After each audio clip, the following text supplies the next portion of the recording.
माया में, पहाड़ों में तेरे संग रहूं और भस्म रमा लूं काया में। थोड़े चरणों में कटा जीवन तेरी, चरणों में कटा जीवन तेरी भक्ति में रम जाऊंगा। तू करिए तांडव नाथ मेरे, मैं डमरू तेरा बजाऊंगा। तू करिए तांडव नाथ मेरे, मैं डमरू तेरा बजाऊंगा।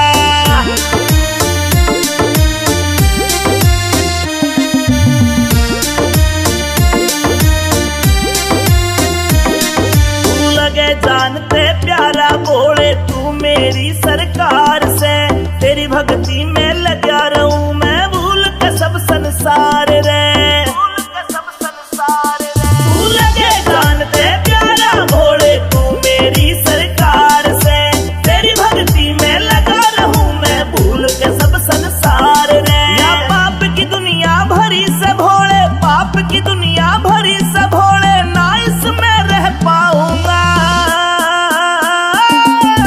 करिए तांडव नाथ मेरे, मैं डमरू तेरा बजाऊंगा। तू करिए तांडव नाथ मेरे, मैं डमरू तेरा बजाऊंगा। सावन के महीने में कांवड़ियां बोले बम बम, सावन के महीने में कांवड़ियां बोले बम बम। संग नाचे से ओ बोला डमरू बाजे डम डम, संग नाचे से ओ बोला डमरू बाजे डम डम।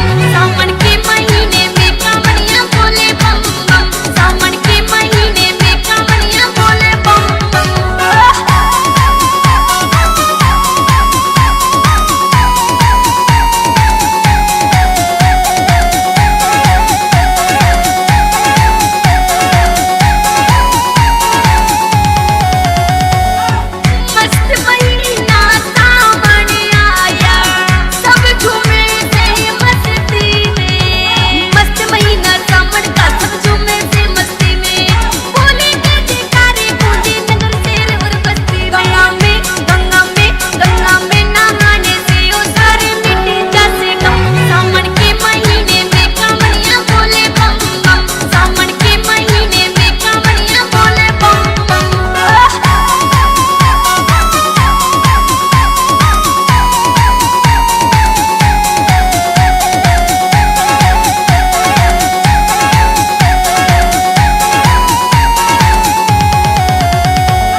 दर्शन कर प्रसन्न हो जावे, ये भक्त रवे से मौज में, भक्त रवे से मौज में।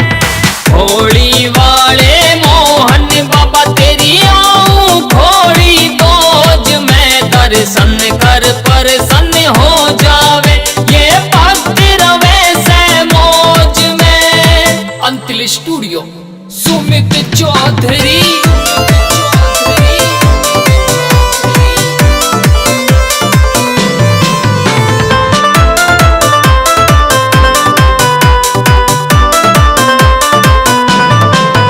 हर दोज पे पापा लगती तेरी कचहरी है, तेरे गुल्लर की छाया बाबा बड़ी गहरी है।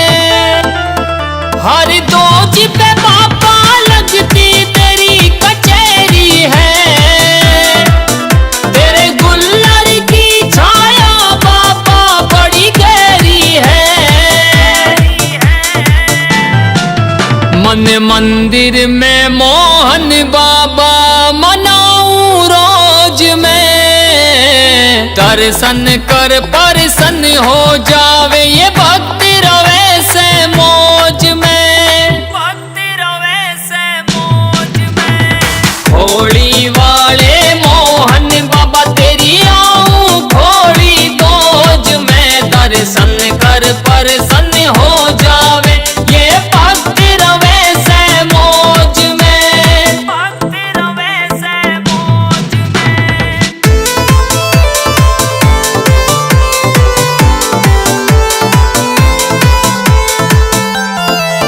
लीले घोड़े की बाबा तेरी सवारी है, सब भक्तों का तू ही संकटहारी है।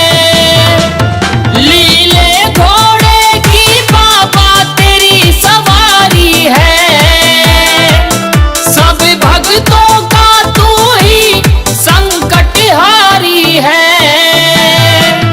तेरी ज्योत लगा प्रसाद चढ़ा लगाऊं धोक में, दर्शन कर प्रसन्न हो जावे, ये भक्त रवे से मौज में, भक्त रवे से मौज में। होली वाले मोहन बाबा तेरी आऊं थोड़ी दोज में, दर्शन कर प्रसन्न हो जावे, ये भक्त रवे से मौज में, भक्त रवे से मौज में।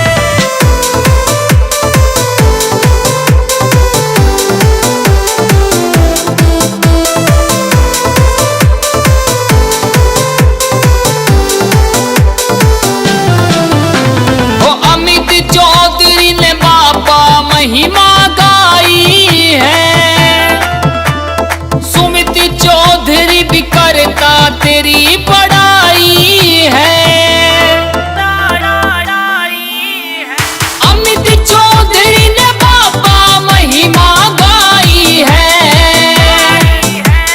सुमित चौधरी भी करता तेरी बड़ाई है। खोली वाला बन रखवाला रहता हरदम चेत में, दर्शन कर प्रसन्न हो जावे, ये भक्त रवे से मौज